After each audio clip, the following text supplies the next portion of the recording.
In this video, we're going to talk about how to flatten your belly in the fastest time possible. And you do see these videos out there that, hey, you just need to drink this one thing or take this one pill before bed, and you'll wake up with a flat stomach. Well, that may only be true if that belly is really just coming from bloating. And the other very common question is, how many sit ups do I have to do? How many crunches do I have to do to achieve a six pack ab?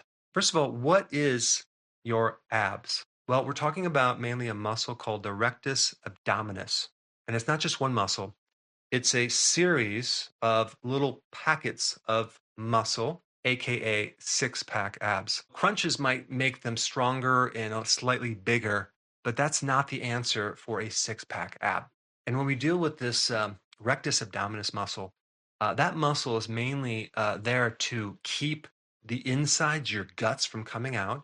It's there to stabilize your torso or your what they call the core, which is your entire midsection, not just your front part, but your back as well. And so if you're going to do crunches and you just really focus on that all the time and you don't at the same time balance it by working out your back muscles, you are going to develop either poor posture or back pain. So crunches are good as long as you balance them out with other types of things. But don't expect to flatten your stomach by doing crunches. That's not the right thing to do.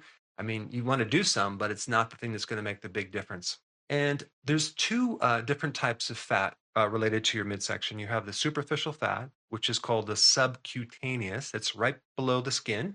And then you have the deeper visceral fat, that's the fat around the organs underneath it that presses it out. So, right now, if you were just to relax your stomach and if it extended outward, that would be more visceral fat, which is the fat that's spilling over from the liver. Now, the superficial fat can be best addressed with diet and a certain type of exercise, which basically is aerobic or long walks or hikes. On the same time, I also recommend you do high intensity interval training because that's going to stimulate certain hormones like growth hormone and another fat burning hormone called glucagon, and also another fat burning hormone called testosterone. These are fat burning hormones. Those are triggered by intensity of exercise. But now the visceral fat is mainly dealt with through your diet. Exercise is important, but diet is way, way more important to get rid of the visceral fat because that visceral fat is mainly coming from too much insulin because you're eating too many carbs. You're eating in excess that's just ending up with extra fat around the liver and then it spills off around the abdominal area. So, just by going on a low carb diet within 2 weeks, you literally have the ability to remove up to 50% of the fat off the liver.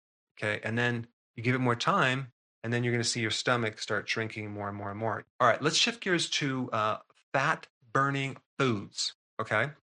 Now, these are foods that stimulate the fat burning hormones. So, exercise is one way to stimulate fat burning hormones, but certain foods can also do it, like protein, for example. Protein can stimulate not just growth hormone and testosterone, but that other hormone called glucagon as well. And so people have these protein shakes. Sometimes they do the green shakes or protein powders combined with low starch vegetables. So, really, the meat and vegetables put you in a state of what's called ketosis, where your body is starting to burn fat. So, you notice I didn't say a high fat diet because that's not necessarily what keto is. It's low carb. One big reason I do recommend adding more fat initially to that diet is because it makes it easier to fast for longer periods of time because you're more satisfied. And then when you start to lose more fat, you might want to cut that back if you're really targeting the midsection. Because what we want to have happen is we want you in a state of fat burning. But if at the same time you are eating things that are causing a fat storage situation or stimulating the fat making hormone that's called insulin, it's the thing that nullifies all the good work when you eat carbs. I'm talking about refined carbs like the bread, pasta, cereal, crackers, biscuits, fruit, sodas, all of those. And by the way, those things actually make you hungry, which is not going to help this plan because you're going to be starving all the time. When we lower insulin by not eating carbohydrates, we actually live off our own fat and our hunger goes away. Now, you also have probably heard of all the fat burning supplements out there, like Garcinia cambogia or raspberry ketones or green tea extract or caffeine or certain extracts of chili peppers. All of these things tend to stimulate your metabolism.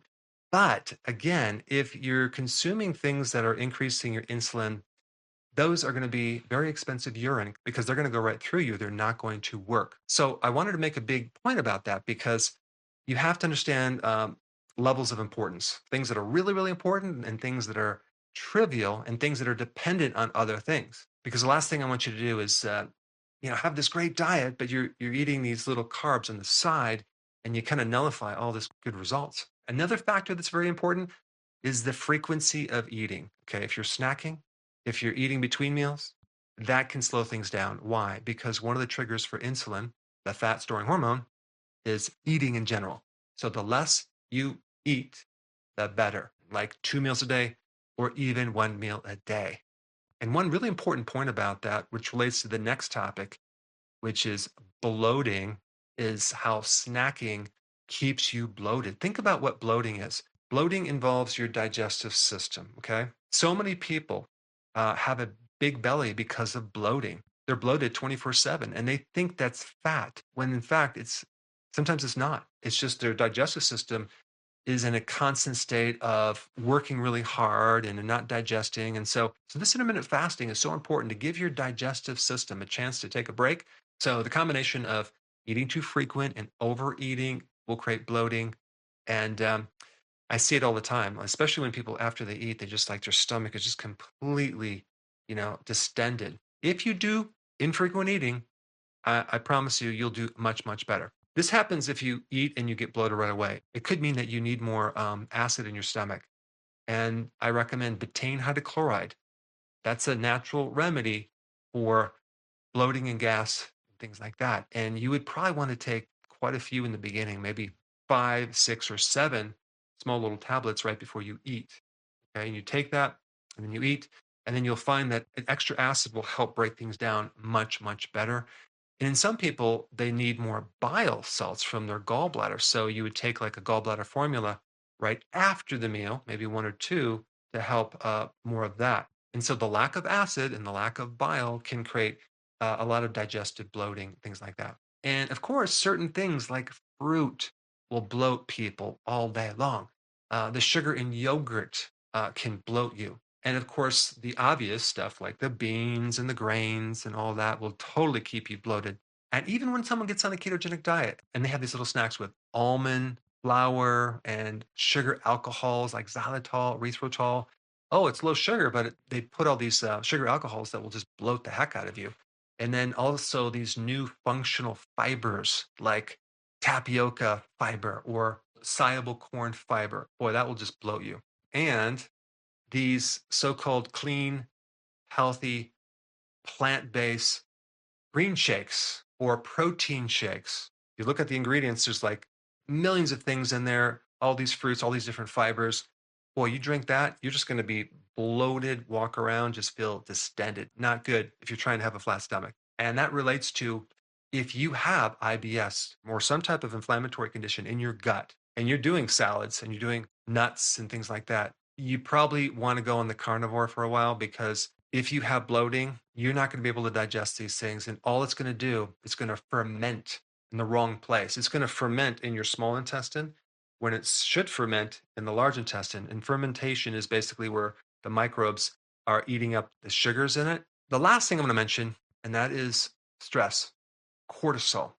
Cortisol is a stress hormone that will literally not only cause bloating, but also the stress basically turns things into more sugar, and then that causes more fat. So, when I mentioned the insulin being a really key factor in whether you're going to lose weight or not, cortisol is almost at the same level. If you're going through high stress, it's going to nullify some of the other results. So, this is why the best thing for stress is the walking, other types of exercise, physical work, and sleeping. Okay, very important to fix the sleep as well. The other challenge that happens with women that are postmenopausal is that their adrenal glands are now having to back up the ovaries. And so we have the situation where now they get more belly fat. So make note of that and do what you can if you're going into menopause. But I can't overemphasize the very important diet that you need to be on. And for that, you should watch this video right here.